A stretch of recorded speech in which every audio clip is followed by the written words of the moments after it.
Hola, soy el profesor Dani Rojas del curso de Geografía. El día de hoy hablaremos sobre la continuación del tema que habíamos explicado anteriormente sobre la geodinámica interna. Bien, recordemos que la geodinámica interna es el proceso, es el cambio de los relieves es la que origina la formación de los relieves, y esta formación del relieve proviene de fuerzas internas, por eso se le llama geodinámica interna, ¿ok? El día de hoy vamos a hablar sobre estas fuerzas, bien, que ya no son internas, sino son fuerzas externas que van a modificar también el relieve, ¿ok? Estas fuerzas externas son muy distintas a los tipos de fuerzas que modificaron el relieve, bien, desde adentro, desde el interior de la corteza terrestre. Bien, entonces estas fuerzas o movimientos, bien, se produce por el choque de placas, por la subducción, por la separación, por el choque, etcétera. Pero en este caso, este relieve que ya está en la superficie va a cambiar por ciertos procesos. ¿Por qué? Porque ahora están expuestos a el medio ambiente, a la atmósfera, a la hidrosfera. Y como están expuestos, entonces el continuo golpear de estas fuerzas de la atmósfera y de la hidrosfera va a hacer que la estructura de la corteza se vaya modificando. Entonces nosotros el día de hoy estudiaremos este tipo de modificación de la corteza, qué es lo que ocasiona estos cambios, cómo se llaman esos fenómenos que cambian la corteza en la superficie terrestre, ¿no? Y qué factores intervienen en estos cambios. Bien, entonces el día de hoy hablaremos sobre la geodinámica externa. ¿Qué es la geodinámica? La palabra geodinámica viene de dos términos, ¿no? Geo, que es tierra, y dinámica es movimiento, ¿bien? O cambio. Entonces, cuando habla de geodinámica externa, se está hablando de los cambios externos de la corteza provocadas por fuerzas. ¿Qué tipo de fuerzas? Fuerzas que vienen de afuera, ya no son de adentro, ya no es del interior de la corteza. Cuando vienen del interior de la corteza, estudiamos la geodinámica interna. Entonces, como estas fuerzas provienen del exterior, bien, se les van a llamar también fuerzas geográficas. También se les llama fuerzas exógenas o de degradación, bien, que están originadas ¿por qué? ¿Qué es lo que ocasiona estas fuerzas? Estas fuerzas son ocasionadas por la atmósfera y la hidrosfera, ¿no? En la atmósfera tenemos muchos fenómenos naturales, como por ejemplo los vientos, Eolo. Bien, Eolo es el dios de los vientos. Tenemos la luz, la energía solar. Tenemos también, ¿qué más? La humedad, bien. Pero también tenemos en la parte que es la hidrosfera, tenemos a los ríos, por ejemplo, el agua de los mares, las lagunas, bien.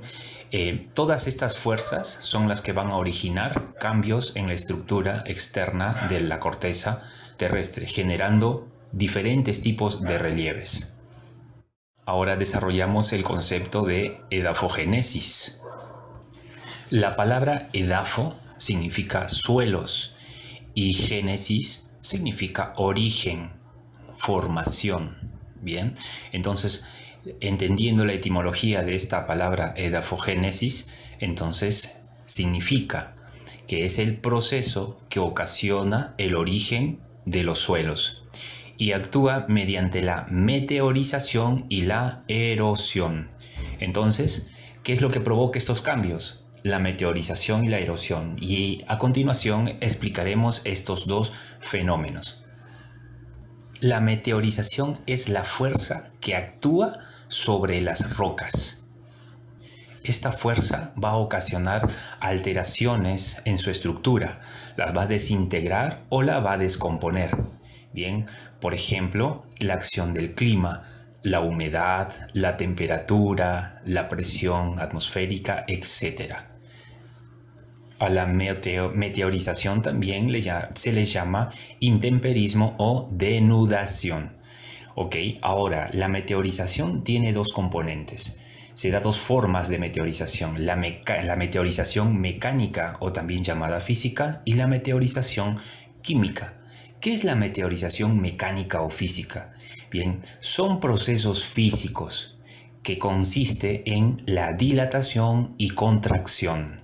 ¿Qué significa dilatar? Dilatar significa se expande, se abre. ¿Y qué significa contracción? Significa cuando un objeto se contrae, se achica, se puede decir así, ¿no? Y esto va a provocar, ¿qué cosa? La desintegración o disgregación de las rocas específicamente. Bien, no se olviden que la meteorización actúa sobre las rocas, ¿bien? Y cuando esta fuerza es química, ¿cómo se ejerce este cambio? Esto es generado por un proceso químico de oxidación, hidratación y carbonatación. ¿Cómo que la piedra se oxida? Profesor, si la piedra es un mineral, ¿cómo es que se oxida?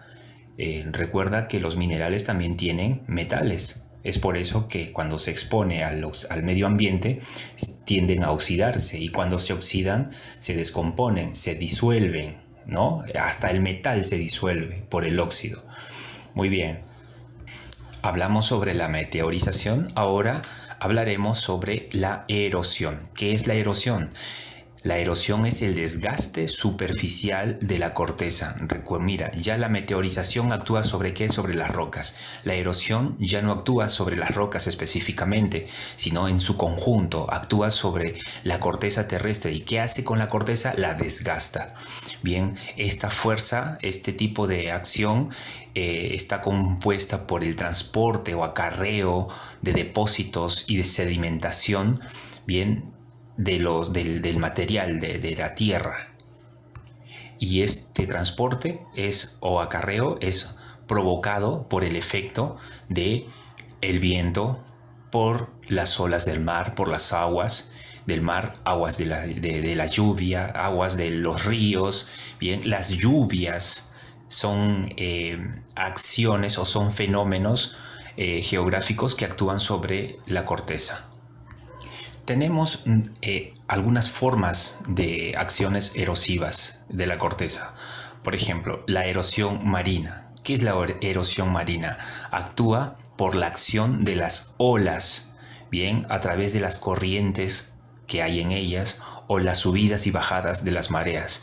El constante golpear de las olas sobre la superficie, sobre el fondo, van a generar cambios en el relieve. También tenemos desgaste del relieve. También tenemos la erosión fluvial. Está provocada ¿por cuál? Por los ríos y riachuelos. ¿Qué van a formar? ¿Qué van a formar esta acción, este tipo de erosión? Van a formar valles en V, cañones fluviales, pongos, los rápidos y también las cascadas. La erosión glaciar es originada por el desplazamiento de las masas de hielo. Bien, esto va a ocasionar los pasos como el Abra de Anticona, pasos o Abra es igual, o que el Abra de Anticona, también conocida como Ticlio, ¿cierto? La erosión pluvial, con P, pluvial, ¿qué es lo que origina este tipo de erosión? Es originado por consecuencia de las lluvias. Va a formar las populares cárcavas. ¿Qué son las cárcavas? Son una especie de laceraciones de las rocas o el relieve en forma de rasguños. Es como si un tigre hubiese rasguñado las rocas, ¿no? Eso es producido ¿por qué? Por el chorreamiento de las lluvias. Bien. También tenemos la erosión eólica. Bien, la palabra eolo, tú ya sabes qué significa viento. Entonces, la erosión eólica es provocado este tipo de erosión por consecuencia de los vientos. ¿Qué es lo que va a formar? Las grandes dunas y los médanos. Bien, esta erosión eólica va a generar o va a producir los grandes desiertos. Y por último tenemos la erosión kárstica. erosión kárstica. ¿En qué consiste este tipo de desgaste? Este desgaste está ocasionado por las aguas subterráneas que se filtran en la corteza terrestre y las va a desgastar. Va a hacer una hendidura, un orificio. Bien, y estas rocas están específicamente formadas, son de tipos calizas. ¿Qué es lo que va a formar estas aguas subterráneas y cómo se le llama este desgaste provocado por las aguas subterráneas? Vamos a tener un relieve que son las grutas o también las cavernas, ¿no? Y ahí tenemos una famosa caverna de Huagapo. Esta es la más profunda de América y quizás del mundo.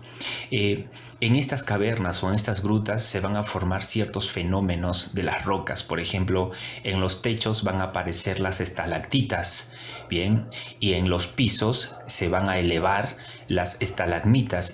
Y cuando las estalactitas y las estalagmitas se unen, van a formar columnas. Esas columnas tienen un nombre. Estas columnas se llamarán estalagnatos. Muy bien, alumno, entonces nos vemos para la siguiente transmisión. Cuídate, ten un buen día. Salud.